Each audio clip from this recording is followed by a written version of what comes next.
Okay, well, thank you, Gidon, so much for joining me today on this podcast from Hebron. Thank you very much. It's always a pleasure, Poshali. So 9 months on since October 7th, the biggest massacre of Jews since the Holocaust. How are you all doing? I'm doing fine. The all, however, did you mean in the text and all of y'all? That is me, or do you mean Well, all you of and your Israel, or family. who? Let's just do it a bit personal. How are you and your family doing? Our family is doing very well. As a matter of fact, just yesterday, my wife and my wife, my married daughter, and one of my daughter-in-laws Mm-hmm. went to a trip to Rabbi Nachman Mm-hmm. of Braslav. They went to a tour of some of the ancient, not so ancient, a few hundred years ago, very special rabbis that they follow. So they went there with a group of about 30 other women, I understand, and they're enjoying themselves. They went there to pray mostly, but on the way there, they stopped in Hebron to say goodbye to Abraham, Isaac, Jacob, and Sarah, and Rivka, Rebecca, and Leah, and saying, listen, we're leaving the land of Israel, but we will be back. Mm-hmm. And so that is something that they're doing. And my other daughters who are still here, they're taking care of their kids. So, and of course with their husbands. So we're doing okay. Okay. So you mentioned Hebron and you Yes. live very close to Hebron or in Hebron. Now, what is life like there? And you also mentioned the patriarchs and matriarchs. So could you just give a little context for our listeners here? Okay, so the land of Israel, of course, has been God's planned land for his people, the Jewish people, the people of Israel, according to Jewish tradition, from the moment that he decided to create the world, even, Mm-hmm. and certainly from the time that he chose Abraham and showed him, this is the land that I'm going to give to you, and the specifically the cave of the patriarchs, or the Me'arat Machpelah, where the patriarchs and the matriarchs were buried. That was the first plot of land that was acquired by the Jewish people in the land of Israel, and ultimately all of the land of Israel belongs to the people of Israel. But that was acquired as it is written in the book of Genesis. I'm guessing something like about chapter 22. Give me a second here, and I will tell you exactly what chapter it was. None other than chapter 23. What did I say? 22? I was close. Okay. Yeah. And I often lead tours and briefings in Hebron, and so I'm very happy to do so for anybody who's listening to this podcast. If you ever come to Israel, just give me a call and I'll be happy to guide you around. And I tell people that Hebron is and Kiryat Arba, which is the modern neighborhood of Hebron, the Jewish neighborhood, is uh, um, it's a small part of Israel that represents all of Israel.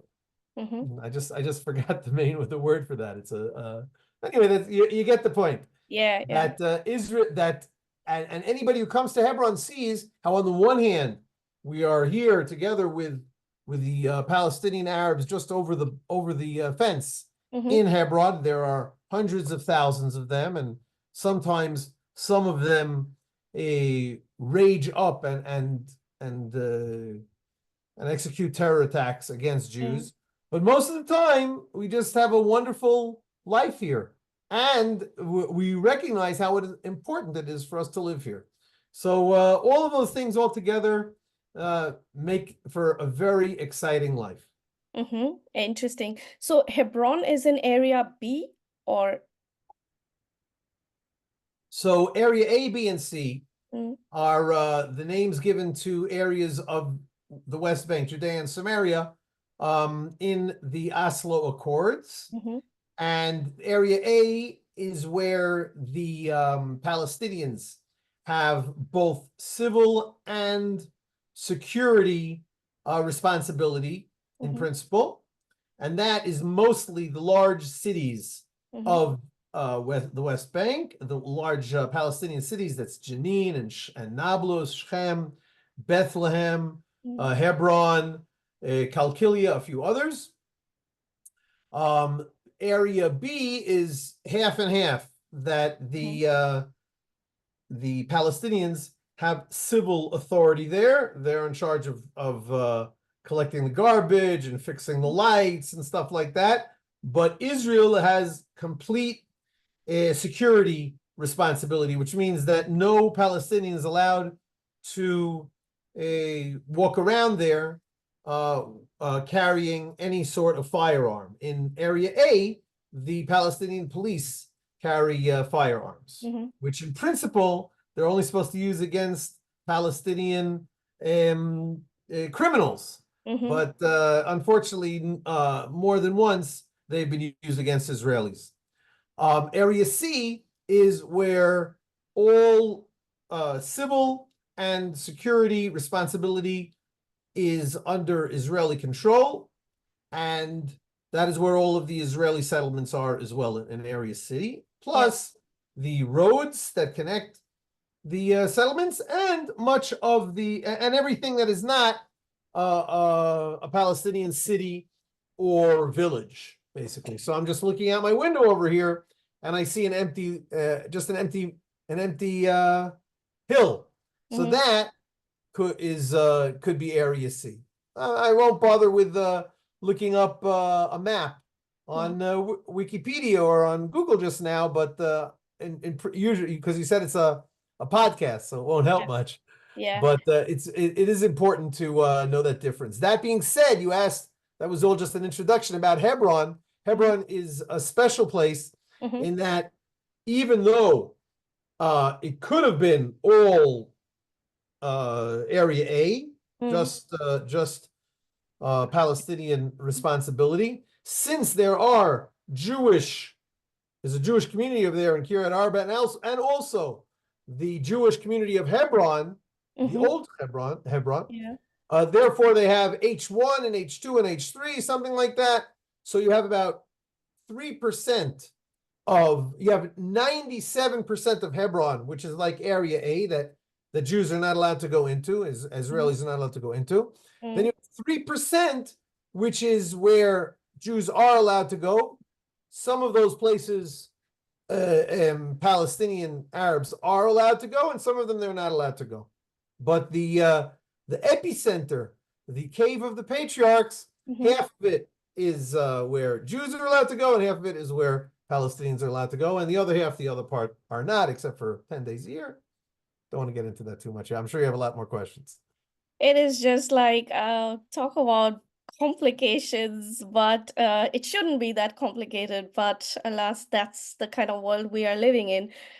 So it means that is it possible for someone to just wander into an area as a Jewish person, into an area where they're not allowed to, and then be harmed?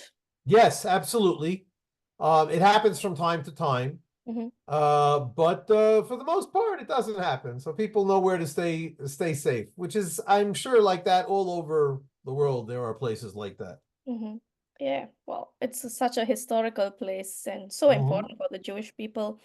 And thank you for giving us that glimpse into Hebron. Now, there is the idea in the international community that settlers are some sort of violent, crazy group of people.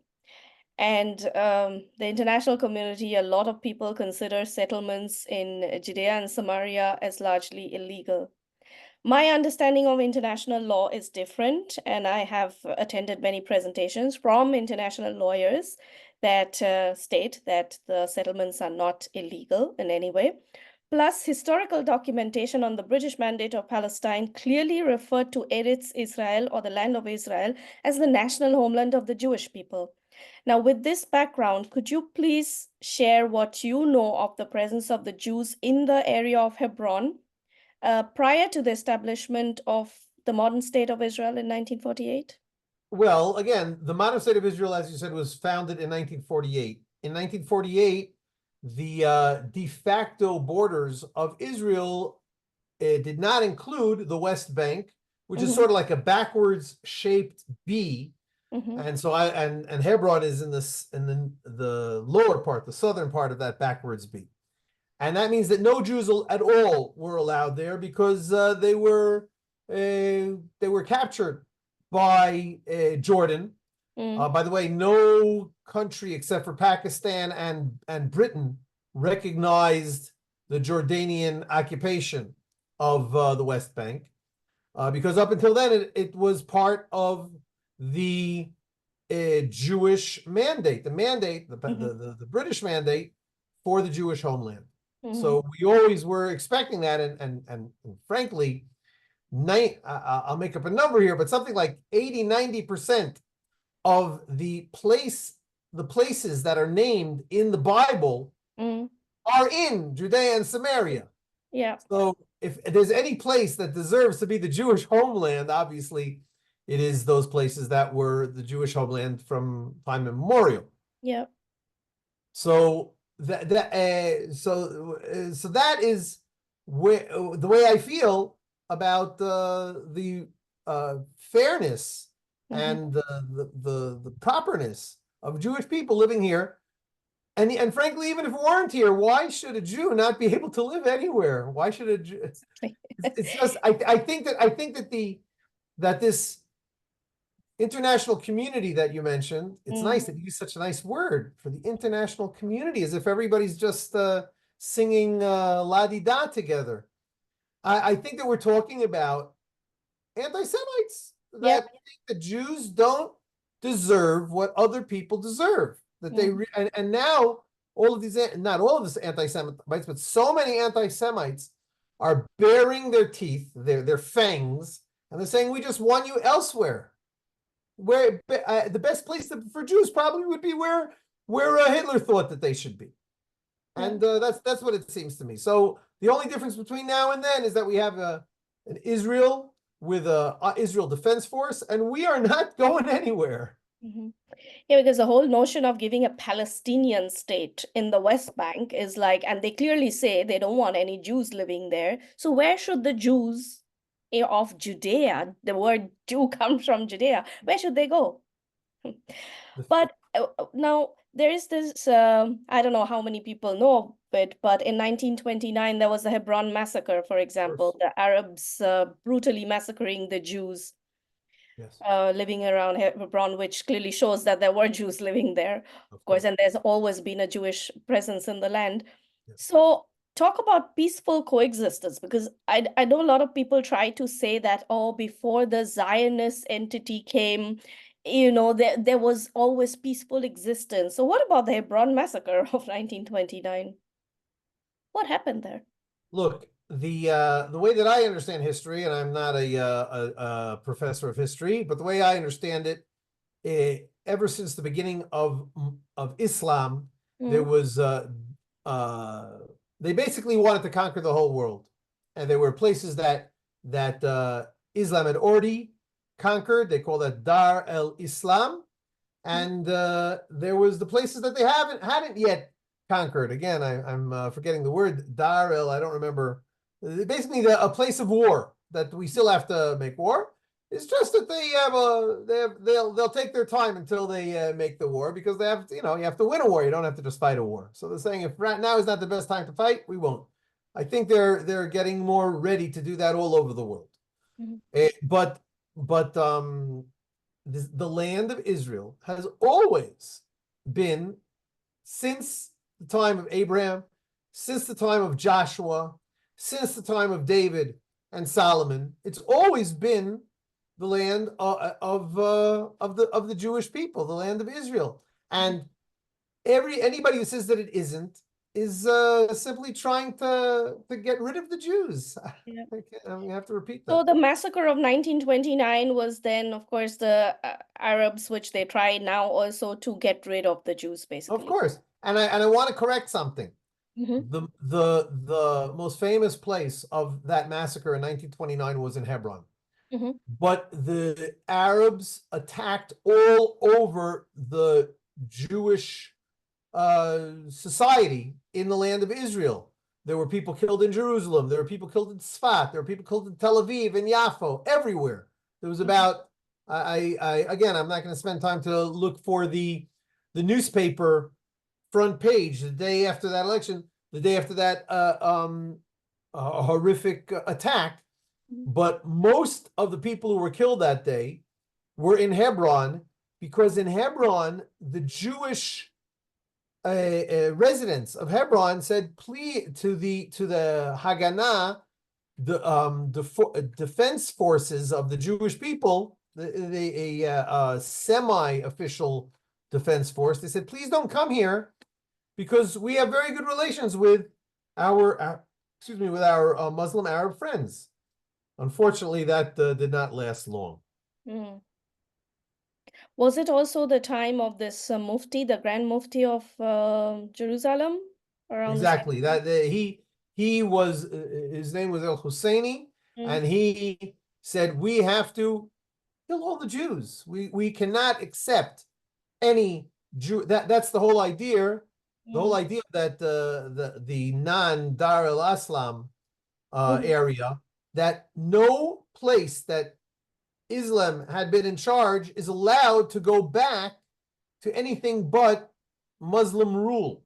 mm, And if that happens, then we have to conquer it back. And that is what they, and so for 400 years, the whole land of Israel and the whole Ottoman Empire was led by Muslims. The Ottoman Empire fell in World War I. It was mm, taken over mostly by this area was taken over by the British. They were given a mandate mhm, to create a Jewish state over there, mm. and the Muslims just couldn't fathom that, and that is why not only the Mufti but many Muslim leaders said, we are not going to stop until all the Jews are moved into the sea from the river, which of course is what from the river to the sea really means. Yeah, yeah. Now, in the time of the Jordanian occupation from 48 to 67, Yes, Jews were not allowed to live there either in right, Hebron. correct. Jews are not allowed to live in Hebron. Jews are not allowed to live anywhere in And the West yet Bank. no one speaks about Jordan. Pardon me? Yet no one speaks about Jordan, Jordanian No one occupation. speaks about anything except get the Jews out. Yeah, yeah, well, it's good I that, think it's very important to clarify yeah. that people should try to find the truth, Mm-hmm, but that is not the way people talk nowadays. They have their idea and they are going to push it with rhetoric. In the best case scenario, in the worst case scenario, they'll push it with their hands and their weapons to mm-hmm. get people afraid to think anything but what the bully wants to think. Yeah, And that you can see that all over social media. yeah. So we're not, again, I don't know who the audience of this interview is. People who already believe, like you and I, of the justice of the Zionist and the Jewish perspective. Okay, we'll give them a little bit more history. Mm-hmm. But if somebody is saying, gee, I just found out about this, and frankly, up until, how did you just find out about it? That you couldn't care less about it until now. Yeah. But that's fine. But if you're now saying, wow, these Palestinians seem to have a point, and then you come and listen to me. Okay, you have a point also. But most people are not like that. Most people are, you know what? These anti-Semites, they're right. The Jews have been bad the whole time, so I'm going to be against the Jews now. Well, I think what the Palestinian Arabs have done is this in this propaganda game, they've really played this victim card, right? And that works so well. You know, they are brown. Brown is always the oppressed. And so the poor oppressed people, so the Jews must be bad, you know? So unfortunately, I just wish that people would take the time to do some research. Yes. Now, back to today. Um, Yes. do you have interaction or any interaction with the Arabs living in the area? Well, again, I'm my ear is sensitive to the word like the Jews, the Arabs. Mhm. I know some Palestinians. I know some Muslims. Just the other day, I was talking to my car garage mechanic, Mhm. who was a Palestinian Arab, and we get along just fine. Mhm. There aren't too many like that because the Palestinian Authority is very much against any kind of normalization. But there are organizations, nonprofit organizations, that try to bring Palestinians and Jews, specifically Palestinian Jewish settlers of the Jewish settlements of Judea and Samaria, together just to be friends. It, Yeah, it can be challenging, not yeah. because we believe so much, more because of our ability to communicate because of the languages. You know, you have to have a common language. Mm. But we try, and we've been doing that for decades. And I don't think that all of a sudden all of the Palestinians and all of the Israelis are going to say, let's all just be friends together. Unfortunately, we just saw, for Mm. like you mentioned before, the 9 months ago war makes it much harder for people to trust that an effort to make friends. If I'm interrupt myself, you might have heard that I say that I am willing to talk with with anybody, but I have a very red line. My red line is that I'm not willing to talk to people I think are going to kill me. Exactly. And And the so, thing, if that is what people did on right. October 7th, then how can I trust that somebody who is extending one hand in friendship doesn't have a gun on the other side of his back? Well, not just October 7th, just last week, wasn't it? There was this Israeli man who went into an Arab town by mistake, accidentally with his car, and yeah, there was a savage mob. Exactly. Had the IDF not been there, he would have been killed. Right. So, yeah, but the fact is that there's a substantial Muslim and Jewish population, and nobody's going anywhere. It's so. What's your solution for a peaceful coexistence or coexistence? I'll tell you. Mhm. I can't tell you in 2 or 3 sentences what the solution would be. If I would, then I would have a long time ago been discovered and Nobel be Prize elected the winner. prime minister, and we would have had the peace very quickly. I think I think that former President Trump's idea, obviously it was not only his idea, but of the Abraham Accords, and bringing um, Muslim countries from around Israel to Mhm. make peace with Israel. And then more and more countries like that will make peace with Israel. And then there will be less countries that will want to support jihadic Mm. uh, war against Israel and against Israelis. Right. So that is one very important thing. But I'll tell you something else. Mhm. I think that uh, democratically trying to bring in Christianity into into Palestine amongst Mhm. Palestinians. Mhm. I've met some former Muslim Christians Yeah. of Arabs and Muslims of Muslims from birth or something like that, and they're the sweetest people. They're Christians now. Mhm.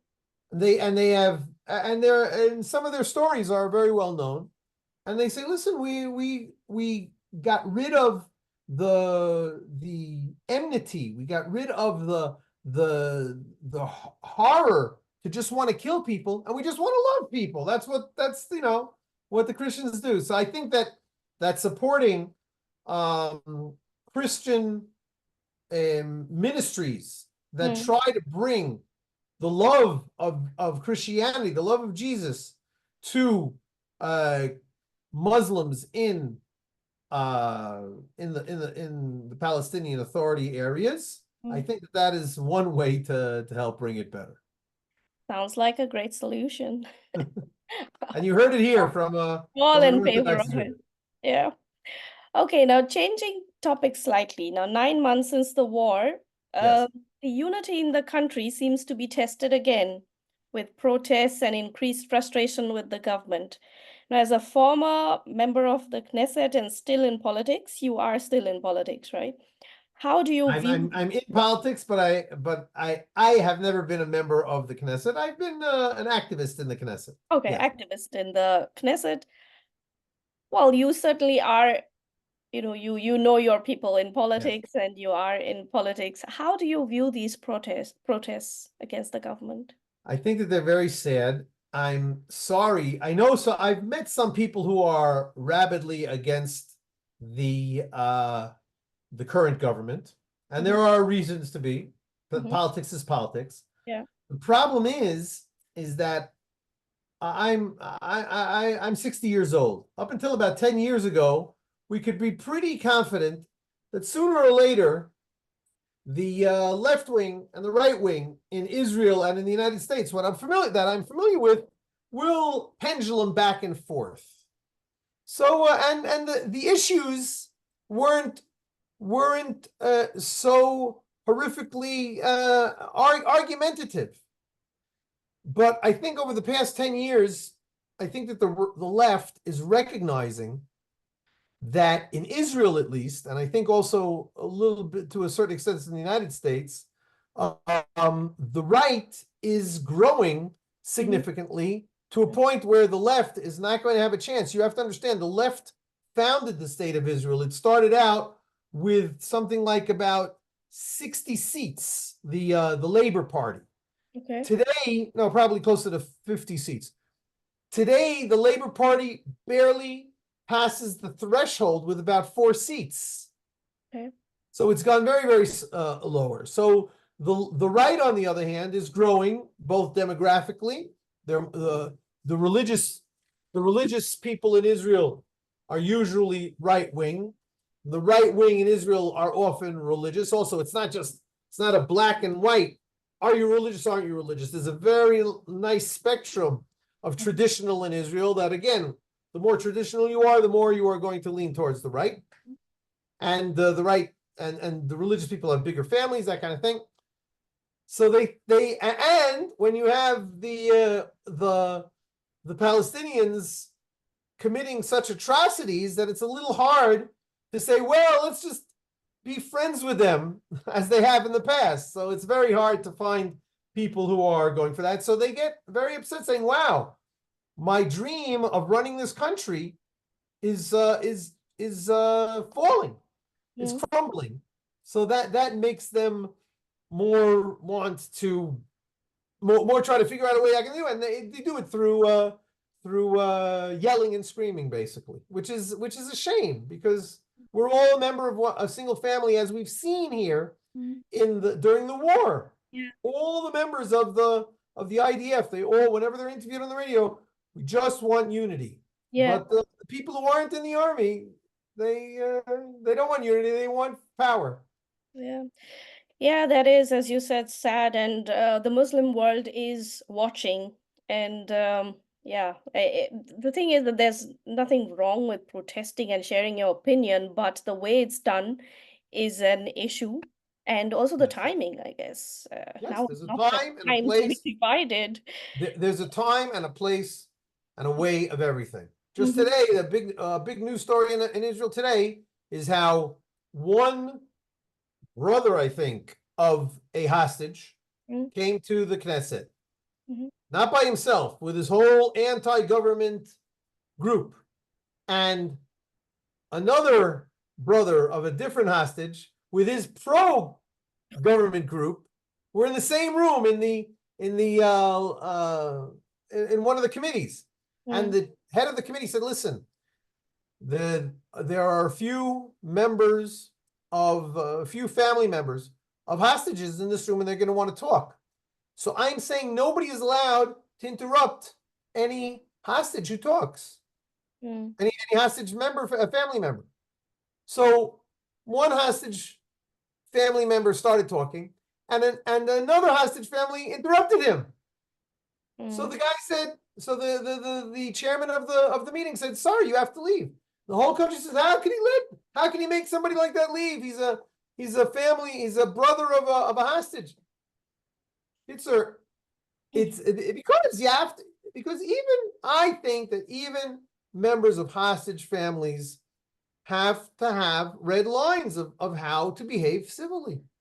I think so. But the real thing is that the anti-government people, for the most part, we're talking about I think, a handful Mhm. of actual brothers or sisters or first level relatives of hostages are part of the much larger group of people who don't have any connection to hostages, who just want to topple the government and will not stop at anything to do that. And it's a shame.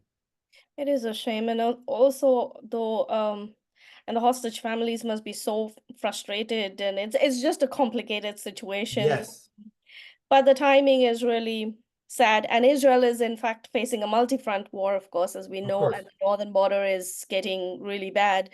Um, well, a war seems to be very much in sight with Lebanon, Hezbollah. How are you all preparing for it mentally and physically, given that you already had 9 months of? Listen, everybody is different, and everybody decides what to do themselves. We have a friend in the Golan, and which is in the north, Mhm.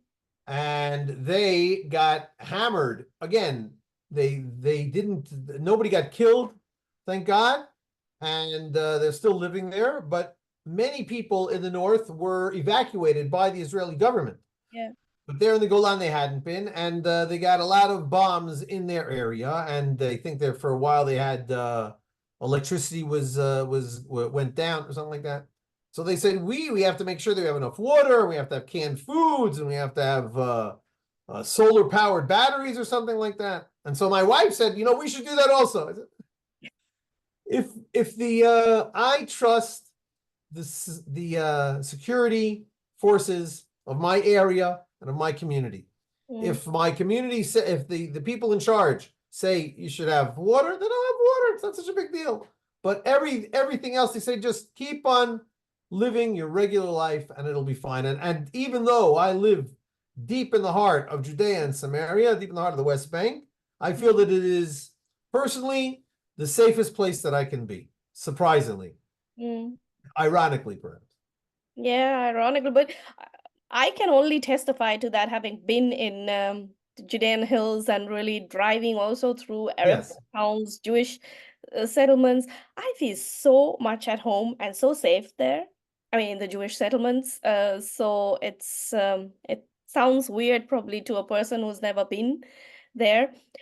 I'd like to just wrap up, and I mean we have so much content here, and I really hope that people would take the time to think about what you've been saying.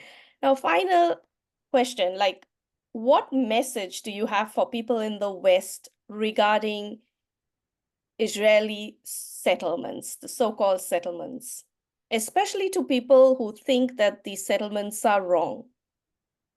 Okay. So so there are three kinds of people, I guess. There's people who think that the settlements are right, the people who think that the settlements are wrong, and the people who aren't sure. Mhm. So the people who think they're wrong, you look inside yourself and think why you think that they're wrong. If you have really come to the conclusion by looking at both sides and you've met settlers and you've met Israeli politicians and you've met Palestinians and you've done all the research for yourself, then my hat is off to you. Then you have then you have the right to think what you think. But I'm afraid, especially what I see social media on Twitter and stuff like that, how rabid people are against me and my 4-year-old grandson. For God's sakes, Yeah. there's a problem with that. I saw a something on Facebook or something like that. Look at this settlement. It's an international crime again, war crime. What's a war crime? It's a community just like yours. What's war crime about that? How could that be a war crime? So many of these houses were built by Palestinians living here. What's wrong with that? I don't understand. Mm. So I would say to you, if you are open to thinking about it and to discussing it, please reach out to me. Gidon at root-source.com. Find Gidon Ariel anywhere on Facebook, YouTube, all these places. Reach me, and I will be happy to have a discussion with you, just like I'm having with Poshali. Poshali is giving me a lot of softballs over here, So you're going to make it a little bit harder, but I'm happy for that. And that's the only way we can find any solution to any problem. And that is to calmly try to discuss it and to find some sort of solution. So that is the answer to your question. What would I suggest to people who have an opinion, good or bad, about settlements? Reach out to a settler and engage with them. And hey, what do you know? You happen to have one right here. Yeah. Well, thank you. And I think this having a real conversation is so important. I mean, from my side, I can only say so-called settlers are some of the nicest people I've met. And if I could, I would just immediately go and live there.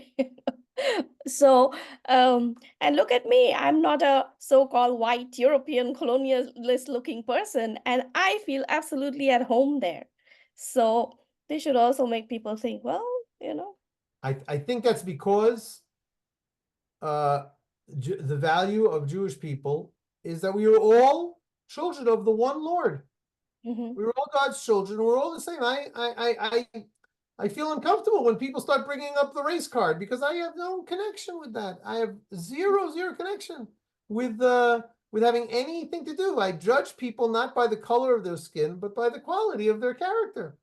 That's Mhm. what I was. That's what I grew up on. Not only as an American, but also as a Jewish person. And as you know, all of your friends, but whether they're dark skin, light skin, purple, whatever, we're just people, Yeah, and we should try to get along with each other. exactly. And I really wish more people would take the time to get to know Jewish people, Jewish values. So, and Root Source is a great place, right? Also for my Christian brothers and sisters, Root Source is a great place to learn more about the Jewish roots of the faith. And yeah, you'll discover things that are fantastic. So, well, thank you, Gidon, so much for joining me. Thank you very much for inviting me, and we have a lot more questions to follow up on. So let's have another one of these conversations soon. Yeah, absolutely. Thank you.